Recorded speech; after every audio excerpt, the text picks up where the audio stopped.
ఇప్పుడు ప్రతి ఒక్కళ్ళింట్లో గూడా ఆల్మోస్ట్ వాషింగ్ మిషన్స్ ఉంటున్నాయి. అయితే అది టాప్ లోడ్ గావచ్చు, ఫ్రంట్ లోడ్ గావచ్చు. అయితే నిన్న అమీర్‌పేటలో ఒక ఇంట్లో వాషింగ్ మిషన్ రన్నింగ్‌లో ఉండంగా పేలిపోయిందంట. ఆవిడ వీడియో చేసి పెట్టారు. ఆ వీడియో బయటకొచ్చింది. సోషల్ మీడియాలో వైరల్ అవుతా ఉంది. రన్నింగ్ కండిషన్‌లో ఉన్నటువంటి మెషిన్ ఎలా పేలిపోయింది అసలు? ఏం జరిగింది? ఏం జరిగి ఉంటుంది అనేది అందరిలో చర్చ నడుస్తుంది. ఎందుకంటే అందరూ రోజు వాషింగ్ మిషన్ వాడతాం కదా! సో, అలాంటప్పుడు ఏమైంది? ఏమైంది? ఎందుకలా అయిందని ఇది ఎవరికీ అర్థం కావట్లేదు.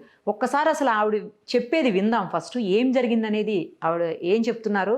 క్లియర్‌గా ఎక్స్‌ప్లెయిన్ చేస్తున్నారు వీడియోలో. అది చూద్దాం ఫస్ట్. ఈరోజు మధ్యాహ్నం వాషింగ్ మిషన్ రన్ అవుతుంది. సడన్గా పెద్ద సౌండ్ వినిపించింది. మాకు చాలా భయమేసింది. లక్కీగా మేమంతా హాల్లో ఉన్నాము, బాల్కనీలో ఎవరు లేము. ఉండుంటే చాలా పెద్ద ప్రమాదం జరిగి ఉండేది. తర్వాత మెల్లిగా భయపడుతూ వచ్చి చూసేసరికి ఇదిగో ఇలా అయింది. వాషింగ్ మిషన్ టాప్ మొత్తం ఇలా లేచిపోయింది, అసలు విరిగిపోయి ఇలా మొత్తం చూడండి, ఇలాగా ఈ లోపల టబ్ ఇలా అంతా పేలిపోయినట్టుగా అయిపోయింది. మొత్తం బట్టలన్నీ ఇరుక్కుపోయాయి.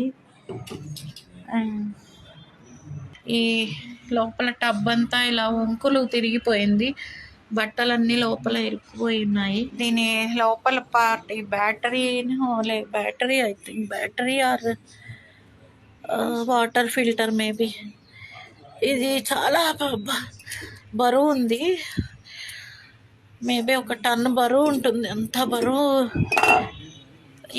ఇది సీలింగ్కి తగిలి పడింది కింద. ఇలా మొత్తం పార్ట్స్ అన్ని బాల్కనీ నిండా చల్లా చెదరుగా పడిపోయాయి. చాలా భయం వేసింది. పెద్ద ప్రమాదం నుంచి మేము సేఫ్గా బయటపడ్డాము. ఇలా ఇంత దారుణంగా ఇలా అవుతుందని అసలు అనుకోలేదు. ఎప్పుడు ఇలా జరుగుతుందని కూడా ఎక్కడ వినలేదు అసలు. ఇది ఎలాగనో మరి ఈ ప్రాబ్లం ఎలా జరిగిందో అర్థం కావట్లేదు. బట్ ఎక్కడ ఎలక్ట్రిసిటీ అయితే ఏమీ అవ్వలేదు. సో దానివల్ల మంటలు రావడం అలా జరగలేదు. అదొకటి, థ్యాంక్ గాడ్. చూసారు కదా, ఆవిడ చెప్పింది విన్నాం. ఏంటంటే రన్నింగ్లో ఉంది మిషను. మేమందరం బయట కూర్చుని ఉన్నాము. ఒక్కసారిగా పెద్ద పేలుడు శబ్దం వచ్చింది. ఆ సౌండ్కి మేమందరం లోపలికి వచ్చి చూసామని చెప్తా ఉన్నారు. తర్వాత అందులో నుంచి ఒక పార్ట్ ఏదో ఊడి పైన రూఫ్కి తాకి పక్కకి వెళ్ళి పడిపోయింది. మనం ఆ విజువల్ కూడా చూడొచ్చు. చూడండి, ఆవిడ చేతిలో ఆవిడ పట్టుకొని చూపిస్తున్నారు. అది వెళ్ళి పైన తగిలి కింద పడిన తర్వాత చాలా పార్ట్స్ అన్నీ కూడా, అంటే అక్కడ ఉన్నటువంటి చాలా వాటి పార్ట్స్ దెబ్బతిన్నాయి. ఒక్కసారి చూడండి మీరు. అది ఈవెన్ స్టూల్ కావచ్చు, పక్కనే ఇంకా ఏవో చాలా ఉన్నాయి ఐటమ్స్, అవన్నీ కూడా పేలిపోయాయి. లక్కీలీ వాళ్ళది ఇంట్లో లేదు మిషన్. చాలామంది ఇంట్లోనే పెట్టుకుంటారు వాషింగ్ మిషన్. ఎందుకంటే బయట క్యారిడార్లోనో లేకపోతే పోర్టికోల్లోనో లేదు బాల్కనీస్లోనో పెట్టినప్పుడు వర్షం పడే అవకాశం ఉంటుందన్న ఉద్దేశంతో మిషన్ తడిచిపోతుందని చెప్పి చాలామంది కవర్లు వేస్తారు. కొంతమంది కవర్లు వేయకుండా ఉన్నా కూడా లోపల పెట్టుకుంటుంటారు. మిషన్ పాడైపోతుందేమో వాటర్ తోటి, వర్షంతో అని చెప్పేసి. ఎందుకంటే ట్యాప్లో అన్నీ రెగ్యులర్గా అక్కడ వదులుతామని.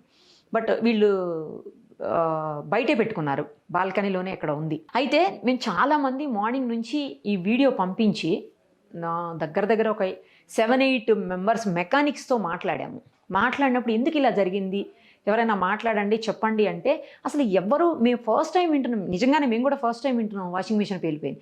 ఏసీలు పేలిపోయి విన్నాము, మిక్సీలు పేలిపోయి చూసాము, తర్వాత ఫ్రిడ్జ్లు పేలిపోవటం చూసాము. ఫస్ట్ టైం వాషింగ్ మిషన్ పేలిపోవటం చూస్తున్నాము. అది కూడా ఏమన్నా చిన్న చితకది నార్మల్ది అంటే కూడా కాదు, చాలా బ్రాండెడ్దే మెషిన్ కూడా. మరి అలాంటప్పుడు ఎందుకు పేలింది ఏంటనేది వాళ్ళకు కూడా అర్థం కావట్లేదు. మెకానిక్స్ కూడా అసలు అర్థం కావట్లేదు. మేము ఫస్ట్ టైం వింటున్నాము. దాంట్లో కంప్రెషర్ ఉండదు. ఫస్ట్ ఆఫ్ ఆల్ ఏసీల్లోను, ఫ్రిడ్జ్ల్లో వీటన్నిటిలో కంప్రెషర్స్ ఉంటాయి. అవి పేలిపోయే అవకాశం ఉంటుంది కాబట్టి పేలుతాయి. బట్ ఇది కంప్రెషర్ కూడా ఉండదు ఇందులో. అసలు ఏం జరిగిందో మాకు కూడా అర్థం కావట్లేదు. ఫస్ట్ టైం వింటున్నాము అని చెప్తున్నారు. అయితే ఒక్క మెకానిక్ మాత్రం ఒక డౌట్ ఎక్స్ప్రెస్ చేశాడు. దగ్గరలో ఏమన్నా సిలిండర్ ఉందేమో మేడం అని చెప్పి. మరి అది ఎక్కడో ఒక పక్కన సిలిండర్ కనిపిస్తుంది కానీ అదేం పేలిపోయినట్లేదు. మళ్ళీ అలా అనుకుంటే ఒకవేళ ఇప్పుడు పేలిపోతే సిలిండర్ పేలాలి కదా, సిలిండర్ నుంచి దీనికి పేలుడు సంభవించాలి. అలా కూడా లేదు. ఆమె క్లియర్‌గా ఎక్స్‌ప్లెయిన్ చేసేటప్పుడు వీడియోలో చెప్తా ఉన్నారు. ఎక్కడ మంటలు రాలేదు, స్పార్క్ కూడా ఏమీ లేదు అని చెప్పి. మరి ఎలా పేలింది? ఇలా అయితే ఇళ్లల్లో పెట్టుకునే వాళ్ళ పరిస్థితి ఏంటి? ఇప్పుడు చిన్న రూమ్స్, చిన్న చిన్న ఇళ్ళు ఉన్నప్పుడు లోపలే కదా పెట్టుకుంటారు. ఇందాక నేను చెప్పిన కారణం కావచ్చు, లేకపోతే చిన్న ఇల్లు కావచ్చు. అలాంటప్పుడు లోపల పెట్టుకుంటారు. మరి లోపల పెట్టుకున్నప్పుడు పేలిపోతే పరిస్థితి ఏంటి? చాలా వస్తువులు పోతాయి. సరే, వస్తువులు పక్కన పెట్టండి కాసేపు.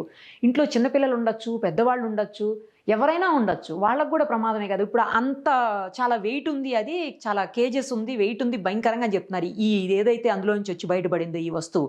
మరి అదొచ్చి ఎవరికన్నా తాకితే పరిస్థితి ఏంటి? చిన్నపిల్లలకు తాకినా, పెద్దవాళ్ళకి తాకినా, ఎవరికి తాకినా కూడా ప్రమాదమే కదా! దేన్ని నమ్మాలి? ఎలా నమ్మాలి? అసలు అర్థం కావట్లేదు. అంటే వాషింగ్ మిషన్ కూడా కేర్ఫుల్‌గా ఉండాలి. ఎలా కేర్ఫుల్‌గా ఉండాలి? మనకి ఎలా తెలుస్తది? అది కూడా అర్థం కావట్లే. మెకానిక్స్‌ని మేము ఆ మాట కూడా అడిగాం. కొన్ని జాగ్రత్తలన్నా చెప్పండి అంటే, ఇందులో చెప్పడానికి కూడా ఏం లేదు మేడం, ఎలా చెప్పాలని. ఒకవేళ వాటర్ ఏమన్నా అయిపోయిందా? వాటర్ ఏమన్నా అయిపోతే అలా పేలే అవకాశం ఉంటుందంటే అలా కూడా ఉండదంట. ఎందుకంటే చాలాసార్లు ట్యాంక్స్‌లో వాటరు ఆగిపోవచ్చు. ఆగిపోయినప్పుడు వాటర్ సప్లై మెషిన్‌కి ఆగిపోతే అలా ఏమన్నా జరిగిందేమోనని మాకు డౌట్ వచ్చింది. బట్ అలా కూడా కాదంటున్నారు. ఇంకొకటి, లేటెస్ట్ వచ్చే మెషిన్స్ అన్నిట్లోనూ ఒకవేళ వాటర్ గనక రాకపోతే ఇండికేషన్ వస్తుంది. 1E అని లేదా వేరే ఏదో ఇండికేషన్ అయితే వస్తుంది. సో అప్పుడు వాటర్ లేదని అర్థమైపోయి మనం స్విచ్ ఆఫ్ చేసుకుని మళ్ళీ ఆన్ చేసుకోవచ్చు. ఎక్కడ ఆగింది అక్కడి నుంచి రన్ అవుతుంది అని చెప్తున్నారు మెకానిక్స్. సో ఏం జరిగి ఉంటుంది? ఎక్కడ జరిగింది, ఆవిడ ఎవరు అనేది వీడియో బయటకు వచ్చింది కానీ డీటెయిల్స్ అయితే రాలేదు. నిజానికి వచ్చుంటే ఆమెకు కూడా తెలియదు కదా, ఆమె కూడా ఏం అర్థం కావట్లేదనే చెప్తున్నారు. నాకు తెలిసి కంపెనీ వాళ్ళు లేకపోతే బాగా నిపుణులైనటువంటి ఎక్స్పర్ట్స్ అయినటువంటి మెకానిక్స్ దీని మీద ఏం జరిగిందనేది తెలుసుకుంటే, నేను ఎందుకు ఇదేమి అంత పెద్ద విషయమా అని అనుకుంటున్నారేమో. నిజంగా పెద్ద విషయమే. ఇంట్లో నేను ఇందాకే చెప్పినట్టు చిన్నపిల్లలు ఉన్నప్పుడు లోపల ఏదన్నా పేలిపోతే అది వెళ్ళి తగిలితే, లేదు లక్కీలీ ఇక్కడ స్పార్క్ రాలేదు, మంట రాలేదు, ఒకవేళ వస్తే ఇలా జరిగినప్పుడు అలా కూడా జరగచ్చు కదా, జరగదని గ్యారంటీ లేదు కదా. ఎలాంటి జాగ్రత్త మనం తీసుకోవాల్సి ఉంటుంది? వాళ్ళు వచ్చి చెక్ చేస్తే మిషన్కి ఏమైంది, ఎందుకు పోయిందని మెకానిక్స్ నిపుణులు ఎవరైనా చెక్ చేసినప్పుడు కంపెనీ వాళ్ళు, అప్పుడు వాళ్ళు చెబితే దీనివల్ల అయింది అంటే ఆ జాగ్రత్త అన్న తీసుకునే అవకాశం ఉంటుంది. నిజంగానే నీళ్ళ వల్ల, అంటే నీళ్ళు సప్లై లేకపోవడం వల్ల అయిందా, లేదు అంటే ఆ పక్కన సిలిండర్ పెట్టడం వల్ల ఏమన్నా అయిందా, లేదు పవర్ సప్లైలో ఏదన్నా ప్రాబ్లం వచ్చిందా. అట్లీస్ట్ కొన్నిసార్లు షార్ట్ సర్క్యూట్ అవుతుంటాయి, మనం చూస్తుంటాము. అదేమన్నా షార్ట్ సర్క్యూట్ అయిందా, ఒకవేళ ఏది అనేది రీజన్ తెలిస్తే ఆ జాగ్రత్తలు, అట్లీస్ట్ కొన్నైనా జాగ్రత్తలు, అన్నీ తీసుకోలేకపోవచ్చు మనం కూడా, కొన్నైనా మనం జాగ్రత్తలు తీసుకునే అవకాశం ఉంటుంది. కాబట్టి అలా ఎవరైనా దీన్ని రీసెర్చ్ చేసి దీన్ని థరోగా చెక్ చేసి చెప్తే బాగుంటుంది. మరిన్ని అప్డేట్స్ కోసం నిరుపమ సుమన్ టీవీ ఇన్స్టా పేజ్ని ఫాలో చేయండి. సుమన్ టీవీలో మీ పర్సనల్ అండ్ బిజినెస్ ప్రమోషన్స్ కోసం కింది నెంబర్కి కాంటాక్ట్ చేయండి.